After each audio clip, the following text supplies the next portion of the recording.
And every movie after that was, boop, guess what? Yeah, so $23 was not nothing, but it wasn't a ton of money, especially for both of them. It was about enough for them to pay for their film. Yeah, sorry, the equivalent of $23. So the $215 is enough for them to pay for their movie tickets, their double feature tickets, get some popcorn for themselves, and then catch the bus home. Mm-hmm. But probably not enough for them to have also taken the bus there, but maybe. And the movie started, it was like a 7 o'clock start or something like that, wasn't it? It was a 7:30 start, and then there was the intermission at 9:30 between the two. Yeah, and then the double feature ended at like 11:30 ish, which is late. If it's a school night. Yeah, I don't think it probably was. It's December 28th. Oh yeah, they were probably on break. Yeah, it's kind of hard to imagine sitting through a double feature today. I did it all the time as a kid. For my 16th birthday, my mom and I took a road trip, and we went to a drive-in, and we saw a double feature of Finding Nemo and Pirates of the Caribbean. So if that ages me, there you go. Dates me. Now you know exactly how old I am, because nobody knew until this moment exactly how old I was. Yeah, you're pretty old. I am super old, yeah. Yeah, way old. Yeah. Okay, so the girls did arrive safely at the movie theater. We know that for sure. They actually were seated in front of a friend, Dorothy, and her younger sister. Dorothy reports the girls were enjoying the film. They got popcorn around 9:30 at intermission time. Let's all go to the lobby. How did Dorothy know that they were enjoying the film? He asked suspiciously. All she could see was the back of their heads. I presume they were enjoying it together, all of them. And then their mother, her name was Loretta, had been told by the girls, we're just going to go see the first movie and then we'll come straight home. But she, being their mother, knew better and said they're going to stay for the whole thing. So she was expecting them home around 11:30. Teenage girls are known to lie when Elvis is involved. Also, I think you just get caught up in it. You just... you think, oh, all my friends are here, it's popcorn. And you're thinking my ass just doesn't quite hurt enough, so I'm going to sit through another movie. Yeah, sit through another one, But midnight rolled around, and the girls still weren't home. And so Loretta started to get worried and sent her 2 elder children to wait at the bus stop for the girls. And apparently 3 buses went past, none of them carrying the sisters. So at about 2:15 a.m., Loretta called the cops and reported the girls missing. From there are a lot of reported sightings, and we're just going to go ahead and talk about all of them. Yeah, well, I'm not sure how credible. A lot of them are not probably very credible, but we're going to talk about all of them anyway. Well, what the hell? Yeah, why not? Yeah, exactly. Gotta fill this episode with something. Yeah, frankly, after this, well, it's time to roll the credits because, no, just kidding. No, just kidding. There's a lot to talk about here. So that night, quote unquote, numerous people, I've never seen how many people? Other than their friends that they sat in front of. Well, numerous people reported seeing them on a CTA bus. Oh, okay, sorry. I was still back at the theater. Oh, yeah. CTA being Chicago Transit Authority? Mm-hmm. Yep. Okay. Heading east, which would have been the opposite. Oh, no, it would have been heading home for them. Sort of kind of home, yeah. Kind of home, yeah. So that's probably accurate. Yep, but they may or may not have gotten off that bus at Western Avenue at 11:05 p.m., which was only about halfway to their house on the bus. 2 teenage boys reported that they were driving in a neighborhood and saw the 2 girls at about 11:30 heading east on 35th Avenue in good spirits, jumping out of doorways at each other and giggling. That would have been about 2 blocks from their house. Sounds about right. It sounds like I'm happy to accept that. They almost made it home then. They almost made it home. However, an L train conductor said that he saw the girls get off a train at the Glenview stop that night. Glenview is a suburb of Chicago to the north, near Palatine, which of course you might remember Palatine from a recent episode. Yeah. And it's about 20 miles northeast of their home in McKinley Park. So that one I'm a little questioning there. I was going to say we should stop for just a quick second here because we're going to have a little bit of this going on, and just say we've got 2 girls, 15 and 13. They're teenage girls. They're of average height. One's got short hair. One's got longer hair. They're blonde. Were they blonde?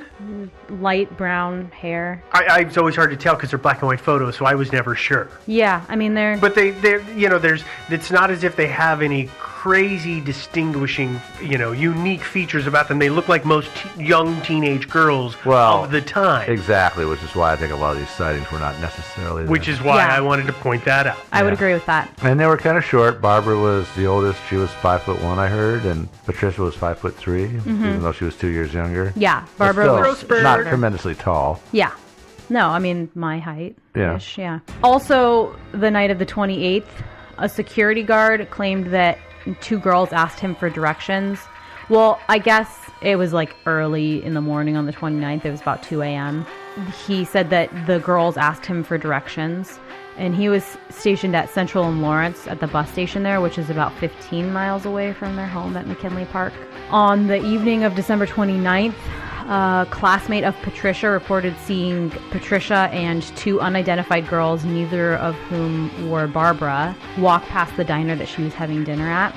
The diner was in McKinley Park, and I don't really know what time that was. I presume dinner-ish time. Oh, That's right. a good question. It's hard to say. By the way, did she report that immediately that evening? I believe so, yeah. Although I don't think she, turned to her parents or anything and said, look. Yeah, I don't know if she was with her Patricia. parents or what, but she did report that pretty quickly. On December 30th at 2 days after the disappearance, at 5:40 a.m., the owner of a restaurant called the D&L claimed to have seen both girls with one of his dishwashers named Benny Bedwell. Reports are that Patricia was appeared to be drunk or sick. She was so kind of messed up and disoriented that she wasn't able to walk without help. Or too drunk. Yeah, I mean, sick or drunk. She was staggering and kind of needed help walking. A clerk at the Claremont Hotel claimed that the girls briefly stayed at his hotel. There's no dates associated with the stay, but I presume it was before the new year. And I also wasn't able to find the location of the Claremont Hotel. As far as I can tell, the Claremont Hotel is like a chain.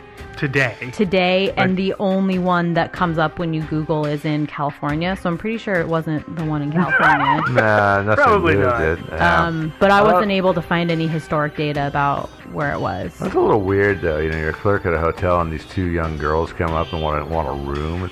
Well, funny you should say that, because we'll talk about that in a second. Yeah. But I'm just trying to do these chronologically, so Right. pause on that comment for a second. On January 1st, there were reports that the girls were on a CTA train on Damon Avenue. Damon runs north-south pretty much the whole length of Chicago, so I'm not totally sure Where? Where? Along its route? Yeah. Or length? Hand me a dart. I'll throw it on the map. On January 2nd, a hotel clerk at the Unity Hotel said he refused 2 girls matching their description a room because they were too young. And this hotel clerk, it is reported, picked the girls out of a photo, like identified them from a photo and said, those are the 2 girls that I denied a room to. Of course, their photos had already been published in the paper, Yes. right? Yes. Oh, yeah. Oh, yeah. On January 3rd, 3 employees say the girls were in their department store listening to Elvis albums. It was a Kresge department store, which are now called Kmart's. Actually, until you researched this story for us, I did not know that Kmart had devolved I didn't evolved either. from Kresge. I didn't either. It's good to know. And Steve found the location of that. I, in my research, wasn't able to find. The closest one I could find was in Michigan, but that is wrong. So it's in. Do you remember what the? It's downtown. Downtown. It's, downtown Chicago. Yeah, it's about 1.5 miles northeast of where the south and the north legs of the Chicago River meet. Okay. Makes sense.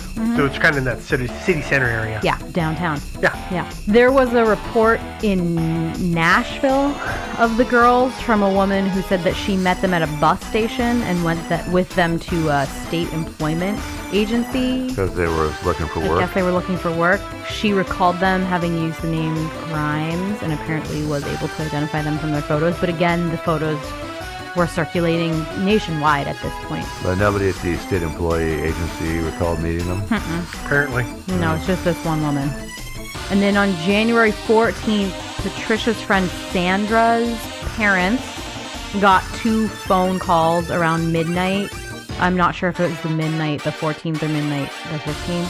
Which date? Right. Yeah, I don't know which. It does not that it really matters that much, but the first call was just silence, and then the second one was placed about 15 minutes later with a, quote, frightened and depressed, unquote, voice on the other end asking, "Is that you, Sandra? Is Sandra there?" But the caller hung up before Sandra's mother could get Sandra.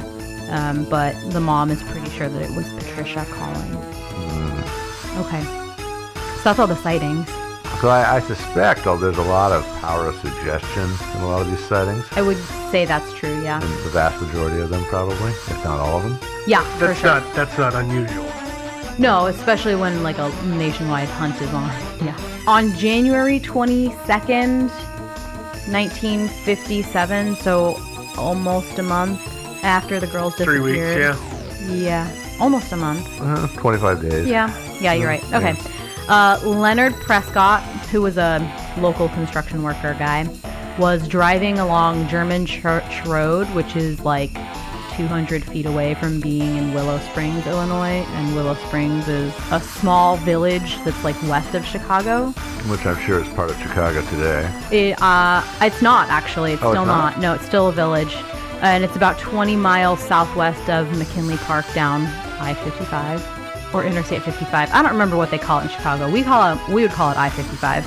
Leonard is driving home and spots some naked bodies on the side of the road behind the guardrail. He actually said he thought they were mannequins at first. Yeah, he just saw some like naked, like whatever's there. Human form. Human forms. And so he kept driving home, and the more he thought about it, the more he thought, I should go back. No, and look. I'd better go back and look. So he collected his wife, Marie.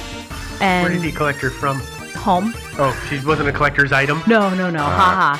No, he got her from home, and they both got in the car and drove back to where he thought he had seen these mannequins. And then somebody had done the old switcheroo, and they weren't mannequins anymore? They weren't mannequins anymore. No, it was their naked bodies, and actually, apparently, the sight of it was so horrific to Marie that she fainted on sight.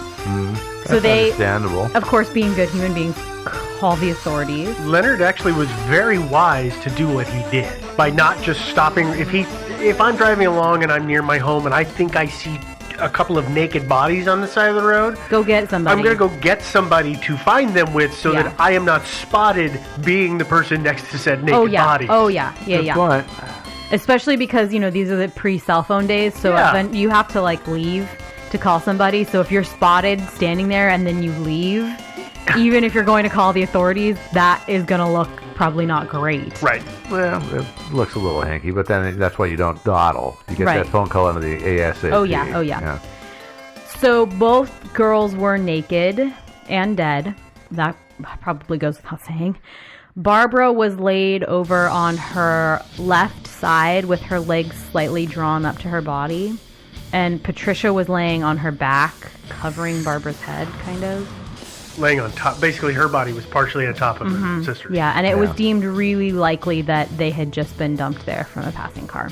Yeah, they were just dumped. There's a rail, and it slopes down kind of, and it does look that. I'm sure the car stopped, but they were pretty unceremonious about it. Yeah, it's one of those metal guardrails, the ones that's got 2 humps in it. Yeah, and there's the photograph. There's a photograph of it out on the web, although it's extremely low res. But you can't see it if you. We have, and the Wikipedia article at the bottom, that always says suggested posts.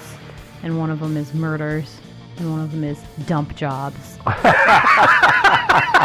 Which is the thing, apparently, it's the accepted nomenclature for this. So there you go. Experts disagree heavily on the time of death for the Grimes sisters. The experienced pathologist who performed the initial autopsy said that due to the contents of their stomachs and the likely portions of their last known meals, they likely died within 24 hours of their disappearance, but even more likely within 5 hours of leaving the theater. So they would have died late December 28th or early December 29th. Mm-hmm.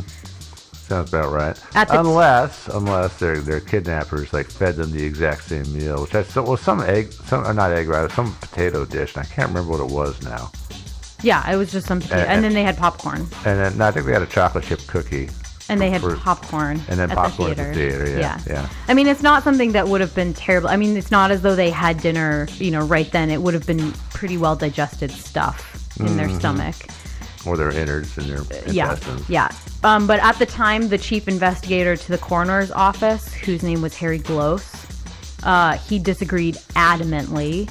He was citing the bodies. They were found with a thin layer of ice on them. And he argued that the girls would have had to have been alive until at least the 7th of January, given that only after the 7th there was enough snowfall to react with any latent body temperature to melt the snow to refreeze into a little sheet of ice on their bodies. I kind of question his analysis, but... I actually think that there might be a little bit of logic to it. And he might have an interesting angle, and I don't know if you want to talk about this now, or if this is going to come up in theories at all. You always ask that question like I know what you are going to talk about. Yeah, we can talk about it. I'll just mention briefly before we talk about it that there also wasn't sufficient snowfall or other covering to hide the bodies until after the 7th. Not that means that they had to have died there, except for that maybe because their official cause of death was secondary shock due to exposure. Mm-hmm. So, the theory is that they died from exposure after being dumped there. And that, Gloss's theory is no, there would have been no way that nobody saw these bodies for a month if they were laying here, and also that ice wouldn't have formed on them. So the only thing I'm going to say is that he makes the assumption that the ice has to form because of latent body heat.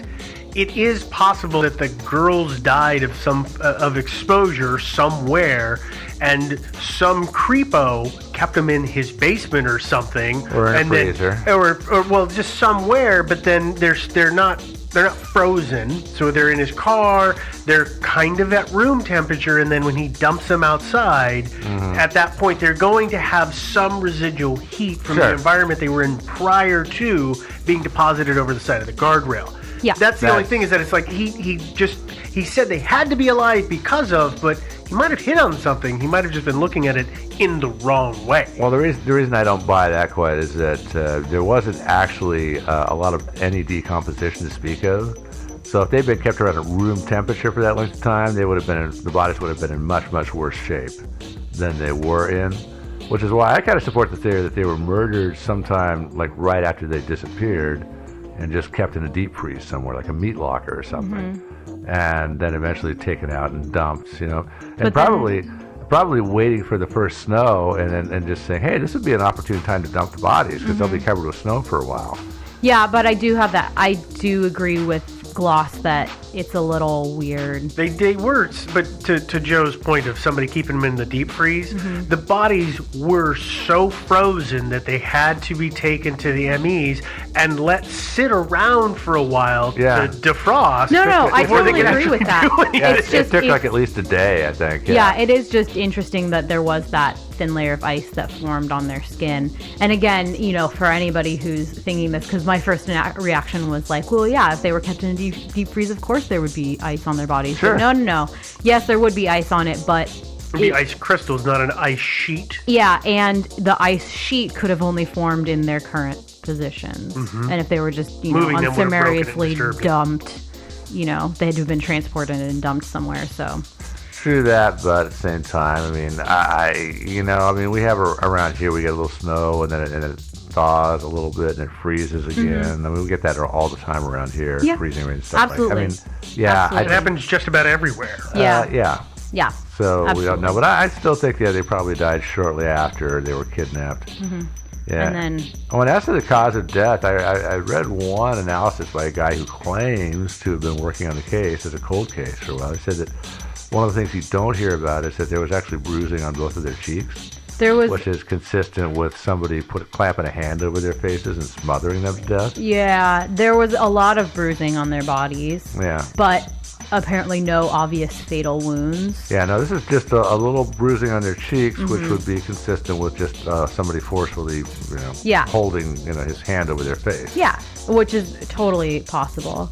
Barbara's body had 3 puncture wounds in like her chest area that were likely from an ice pick, which I'm not sure why we're not classifying that as obvious fatal wounds, but hey, I'm not a coroner, so okay. But the girls, of note, the girls didn't have anything to indicate intoxication